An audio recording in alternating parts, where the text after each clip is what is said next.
সাহিত্য সৃষ্টিটা আমার সহজাত একটা প্রবৃত্তি। আমার তো জন্মলগ্ন থেকেই ছিল। আমি বিজ্ঞান বিভাগ থেকে পাস করলেও কিন্তু কলা বিভাগের প্রতি আমার প্রচণ্ড মানে টান ছিল, এবং সেই থেকেই আমি ক্লাস যখন 7-এ পড়ি তখন থেকেই আমার কবিতা লেখা শুরু। এবং পত্রপত্রিকা বিভিন্ন পশ্চিমবাংলা কেন পশ্চিমবাংলার বাইরেরও বিভিন্ন পত্রপত্রিকা আমি লিখেছি, এমনকি আমার কয়েকটি কবিতা মারাঠি ভাষায় অনুবাদও হয়েছে।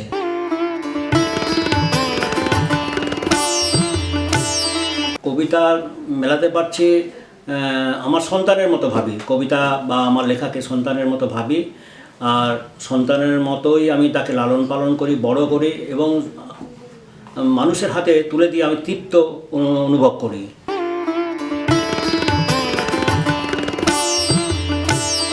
পরিস্থিতি অনুযায়ী লেখার ধারণ সমস্ত কিছুই বদল হয়ে যায়, প্রেক্ষিত বদল হয়ে যায়। যেটা আমি আজ থেকে 50 বছর আগে লিখেছি, সেই কবিতাকে যখন পড়তে যাই তখন দেখি যে কিছুটা লাইন বদল করতে হয়। এইভাবেই বদল আসে, সামাজিক পরিস্থিতির ওপর বদল আসে, অবশ্যই আসে।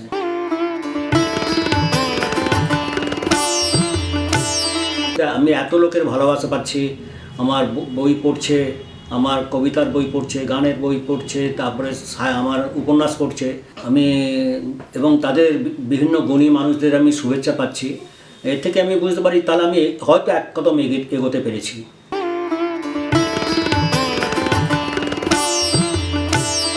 দায়বদ্ধতা বলতে আমি সমাজের প্রতি কিছুটা হলেও দায়বদ্ধ, কারণ মানুষ হয়ে জন্মেছি, সমাজের জন্য কিছু রেখে যাব, কিছু দিয়ে যাব, সমাজকে কিছু দিয়ে যাব, এটাই হচ্ছে আমার দায়বদ্ধতার জায়গা।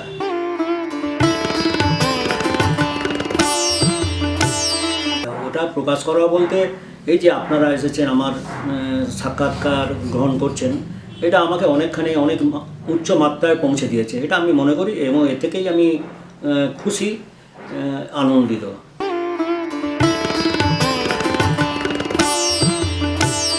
অবশ্যই কিছুটা হলেও তো পেরেছি, নাহলে আমার এত লেখা প্রশংসিত হবে কেন, আমি এত মানে সাহিত্য সম্মান পাবো কেন? মানে বই অন্য লেখক লেখিকাদের সাহিত্য মানে বই, নানা রকমের বই পড়তে হয় এবং আত্মস্থ করতে হয়, সে থেকেই আসবে, আপনি থেকেই চলে আসবে। ওগুলো যদি বিভিন্ন জনের বই টই পড়ি তাহলে সেখান থেকেই আসবে, স্বাভাবিক কারণেই আসতে বাধ্য।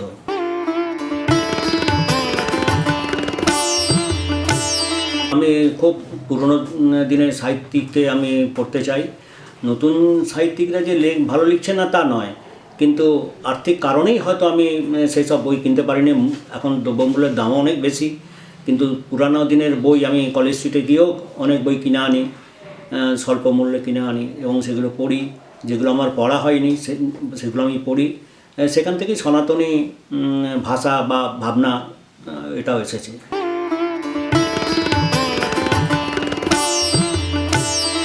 আমি ব্যক্তিগতভাবে বলতে চাই না, সামগ্রিকভাবে বদল কিছুটা হলেও ঘটছে, কারণ উঠে আসছে অনেক কবি সাহিত্যিক, নতুন প্রজন্মের অনেক কবি সাহিত্যিকের সঙ্গে আমার দেখা আছে।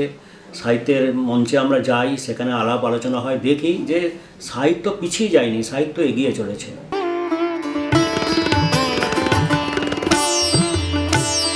আমি পুরাতনী লেখার ভেতরেই আমি স্বাচ্ছন্দ্য অনুভব করি, ছন্দ মিলিয়ে লেখার স্বাচ্ছন্দ্য অনুভব করি। আধুনিক কবিতা আমি যে লিখি না তা নয়, আধুনিক কবিতাও আমি লিখি, কারণ মধুসূদন দত্তের কবিতা আমি করি, অনুভব করি, পড়ি, তাকে ফলো করি, অনুসরণ করি। বিষ্ণুদের কবিতাও তাকে অনুসরণ করি, এইভাবে চলছে। তবে ইদানিং কিছু বাংলা ভাষারও রূপান্তর ঘটেছে, সেগুলোকে আমি একটু মানে আমার নজর এড়াইনি।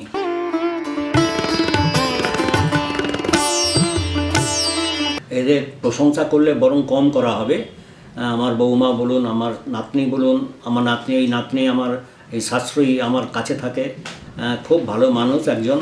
আমার বৌমা খুব ভালো, আমার পাশেই আমার মেয়ের বাড়ি, সেখানেও আমার মেয়ে আমাকে খুব শ্রদ্ধা করে। আর সর্বোপরি আমার স্ত্রী মানে 7x24 আওয়ার্স এইটা থাকে, এবং আমার লেখাকে উনি হচ্ছে উৎসাহ দেয়। যে রাত 2টো, 1:30, 2টো, 2:30, 3টে যখন লিখি খালি দেখে নেয় দরজা খুলে যে আমি কি করছি, আমি লিখছি নাকি কোনো অসুস্থতা অনুভব করছি। এর থেকেই আমি উৎসাহ পাই।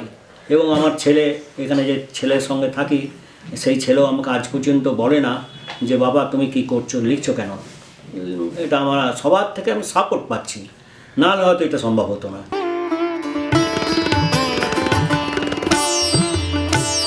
তাদের সম্পর্ক আমার যেসব আমার প্রচুর ছাত্রছাত্রী আছে তাদের কাছেও আমি আমার লেখা বই পাঠাই এবং তাদেরকে বলি যে তোমরা 2টো 1টা করে কবিতা লেখো, মাসে 1টা লেখো, বছরে 2টো লেখো, 4টে লেখো, লেখো। এবং তারা লিখেও যে আমার কথা রেখেছে তারা, এবং তারা বিভিন্ন পত্রপত্রিকা লিখছে।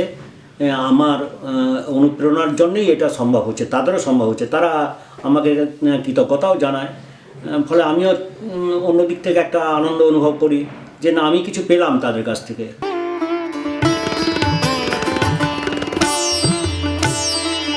হাই স্কুলের একজন শিক্ষিকা ছিলেন, তিনি কবিতা লিখতে পারতেন না, তিনি আমার কাছে এসে কবিতা দেখাতেন, বললো একটু সংশোধন করে দিন। আমি তাকে বলতাম কবিতার ভাষায়, যেটা মানে বাধা দিতাম সেটা বলতাম যে এইটা কবিতার ভাষা নয়, কবিতার ভাষা এই ধরনের হতে হবে। তাকে বলতাম, শেখাতাম, এবং সেও আমার কথা শুনে অনেক পত্রপত্রিকায় লিখেছে। এটা আমার যে কথা গ্রহণ করেছে, তাহলে আমি বুঝতে পারি যে এই প্রজন্ম কিন্তু পিছিয়ে নেই। হয়তো সংখ্যাটা কমে গেছে, কিন্তু আমি সাহিত্যের আসরে গিয়ে দেখি যে তরুণদেরও উপস্থিতি চোখে পড়ার মতো।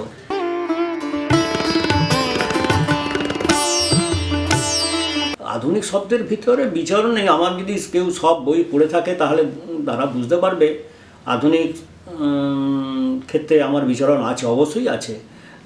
কারণ ওই যে মানে ছন্দবিহীন কবিতা, এটা আধুনিকতার একটা রূপ আমি তো মনে করি। তা সেই কবিতা আমার আছে, যথেষ্ট কবিতা আছে, লেখা আছে।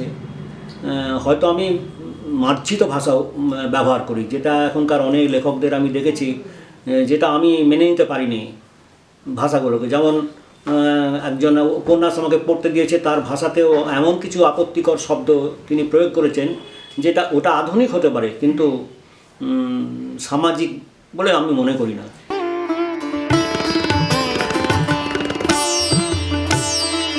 আমার স্বপ্ন হচ্ছে লেখা নিয়ে বাঁচতে চাই। যতদিন বাঁচবো ততদিন লিখবো। লেখাই আমার সন্তান, এবং সন্তানের মতো তাকে আমি আগলে রাখি। লেখার খামতি বলতে আমার অসুস্থতা একটা কারণ আমার 3বার 4বার স্ট্রোক হয়ে গেছে, এবং অসুস্থতা নিয়ে এখনও পর্যন্ত বেঁচে আছি। এবং বিভিন্ন যতটা পারি সাহিত্য যেসব কেন্দ্রগুলোতে যেতে হয় যাই। যখন অসুস্থতা খুব বেশি বেড়ে যায় তখন আমি আর যেতে পারি না, কষ্ট হয়, বড্ড কষ্ট হয়। মনে হয় যেন আমি আরও অসুস্থ বোধ করছি, এরকম একটা ভাবনা বা এরকম একটা হয়।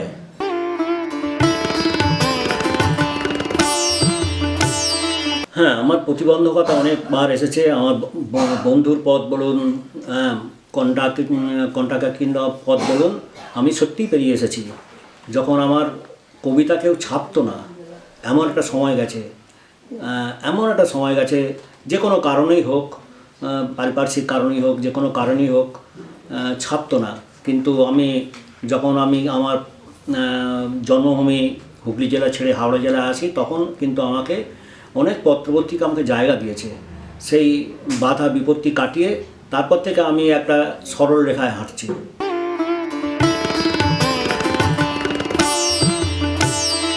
এখন আর বাধাকে বাধা বলে মনেই করি না।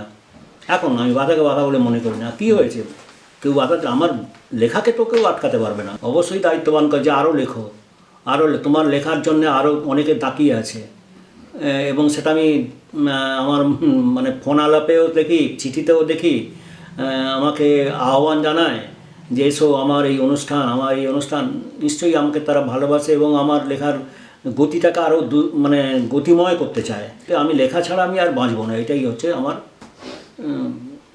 আমি অন্যভাবে নিজেকে ডাইভার্ট করতে পারবো না।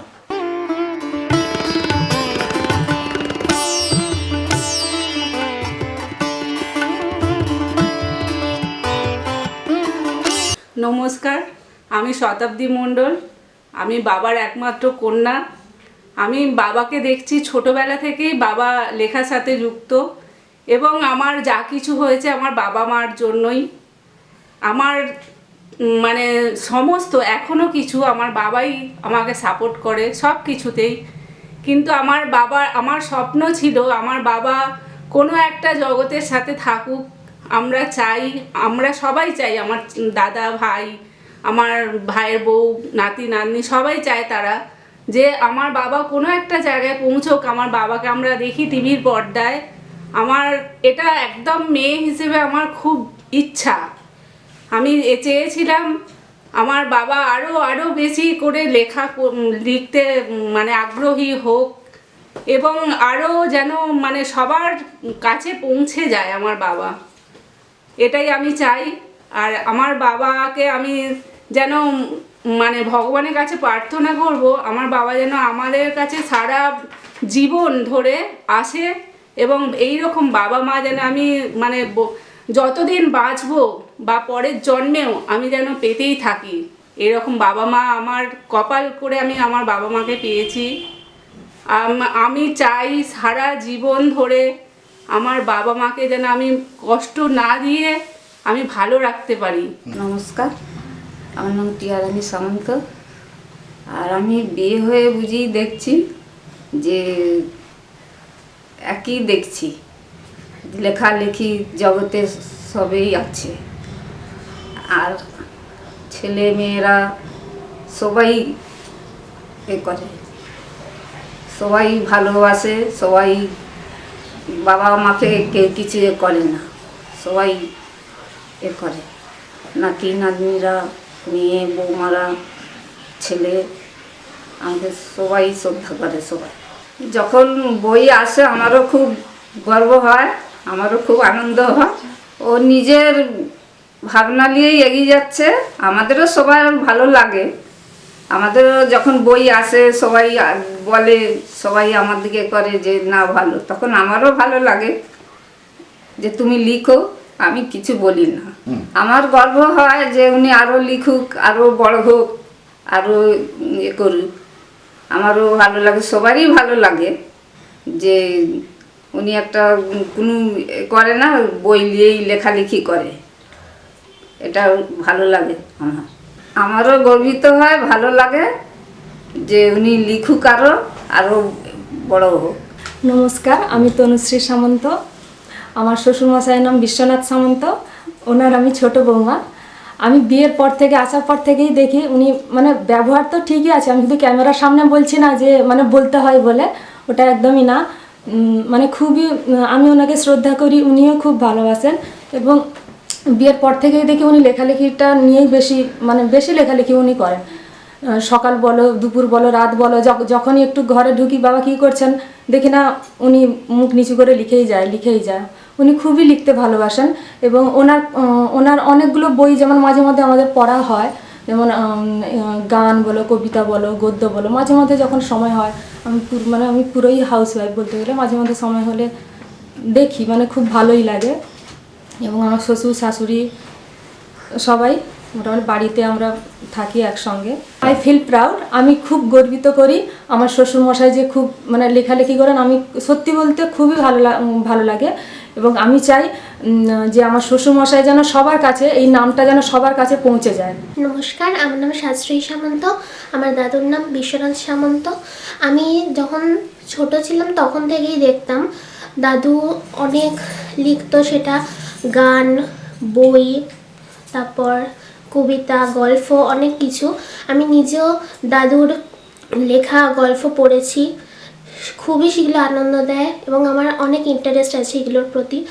আর আমি যখন ছোট থেকেই দেখতাম দাদু লিখতো, কিন্তু দাদুর এরকম অনেক লেখা আছে যেগুলো এখনও দাদু ছাপাতে পারেনি।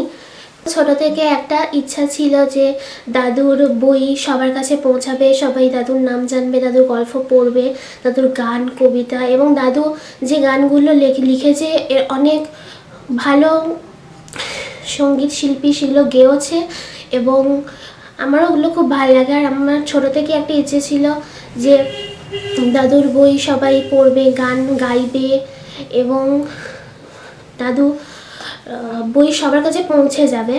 তো আজকে দূরদর্শনের পর্দায় এটা সত্যি হচ্ছে, আমারও খুব ভাল লাগছে।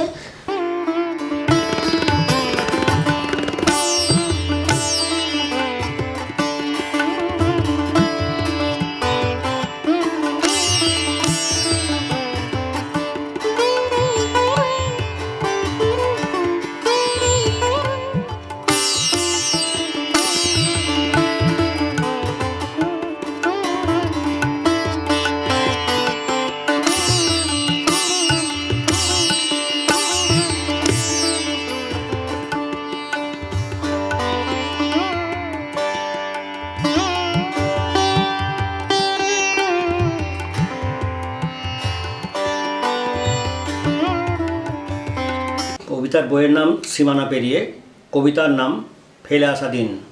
রথিন, সেই ছোট্টবেলাকে মনে আছে তোর? বয়স তখন কতই বা হবে, 12-13 জোর। এপাড়া ওপাড়া ঘুরে রোদ্দুরে রোদ্দুরে, তারপর বাড়ি ফেরা রোদে ঘেমে নে। স্নান খাওয়া সেরে খানিক জিরিয়ে মা যখন পুকুর ঘাটে, ছুটতাম ডাকতাম হাত নেড়ে খেলার তলে। তারপরে কত গল্প, কত মজা, আড্ডার স্থান খোঁজা।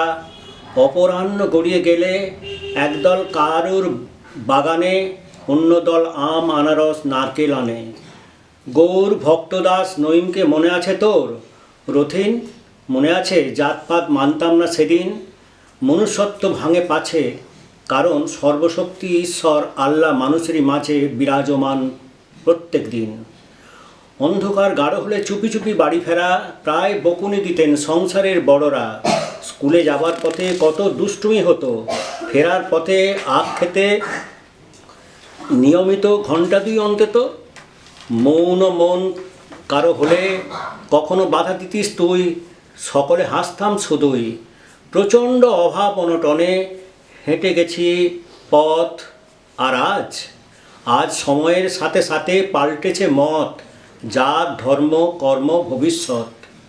তবু মাঝে মধ্যে খুঁজে নিই সেই ছোটোবেলা, শারদিয়া, শ্যামা পূজা, যাত্রাপালা গান, পীর সাহেবের মেলা।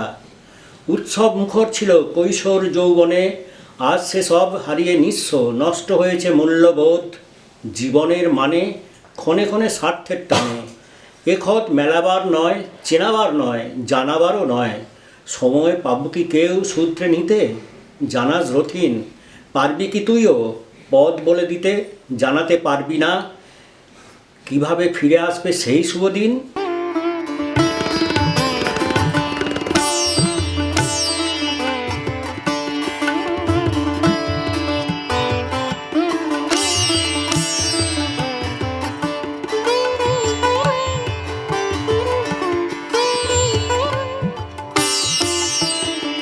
একই কাব্যগ্রন্থ থেকে স্মৃতির অমন্থন। 1 হাঁটু রক্তে পা ডুবিয়ে পার হচ্ছি নদী, প্রাণে বাঁচে যদি।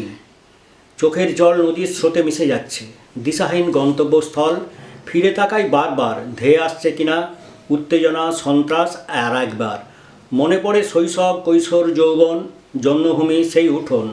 পুজোর কটা দিন পালাগান শোনা, দুর্গা সপ্তমী, অষ্টমী, নবমী, তারপর বিসর্জন।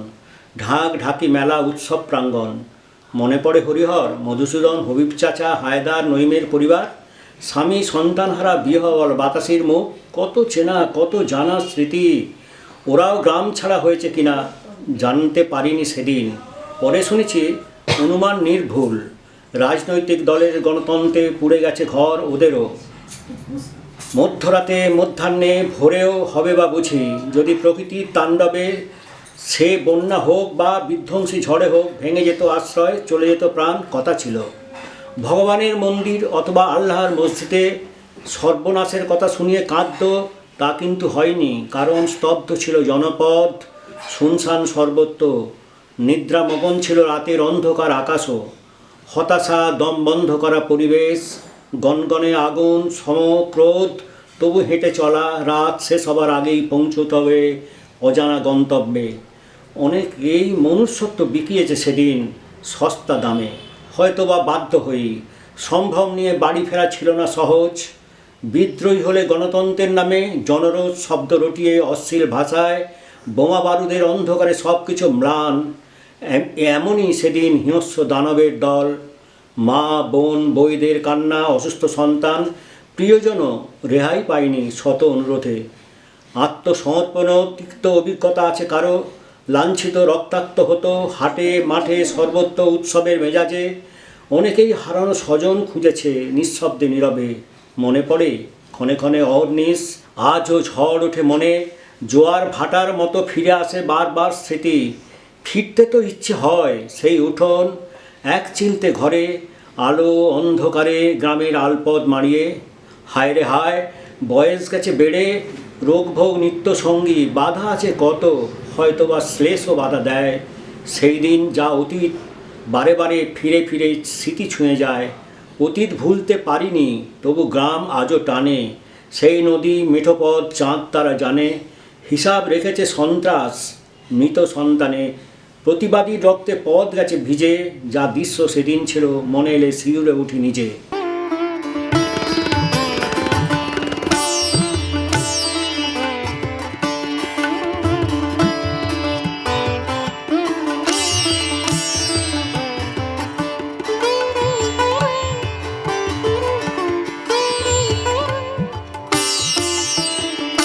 কবিতার নাম হরির হোটেল। শুক্তো রান্না করে হরি, আমরা তেঁতুল চালতায়, বিচিত্র সব মশলা তাতে রঙিন করে আলতায়। আনারসের চাটনি বানায় পাকা কয়েদ বেলে, তার সাথে দেয় পাঁঠার চর্বি মোমের টুকরো ফেলে। দুধের পায়েস করলে হরি পলতা চাই চাই, শুটকি মাছের টাটকা গুঁড়ো মিষ্টিতে যে পাই। চিংড়ি মাছের মালাইকারি উচ্ছে রসের সাথে, দু চার খণ্ড কালো পাথর সেদ্ধ করে ভাতে। মাছ ভাজা ডাল ড্রেনের জলে, ফোড়ন কেরোসিনে, ছদ্মবেশে হরির হোটেল কজন লোকই জানে। হরির হোটেল রোজই খোলা বিচিত্র পদ রান্নায়, আরশোলা আর ফড়িং দিয়ে নাড়তে থাকে ডালনায়। হোটেল খুলেই হরির আওয়াজ, রান্না করা ফিনিশ, লাইন দিয়ে খেতে আসুন নানা পদের জিনিস। যার হোটেলেই যাও খাও না কেন, হরির হোটেল শ্রেয়, দুঃখ পেলেও শান্তি পাবে এই হোটেলে যেও। রান্নাবান্না খুবই ভালো, খাওয়াটা গোলমেলে, না চালে বিশ্বাস নেই পেট ভরে না খেলে। হরির হোটেল, হরির রান্না নজরে পড়বেই, মিষ্টি দইয়ে দুজারখানা ব্যাঙাচি চড়বেই। এই নিয়ে আর থানা পুলিশ করোনা একদম, প্রিয় রান্না করছে হরি মাসখানেকের কম। বিনা পয়সায় নেতামন্ত্রী হরির কাছে খান, হরিকে তাই পুষতে হয় কয়েকটা মস্তান। ঠিকানা তার লেখা আছে পথের মোড়ে মোড়ে, খুঁজতে গেলে পাকা মাথাও বনবনিয়ে ঘোরে।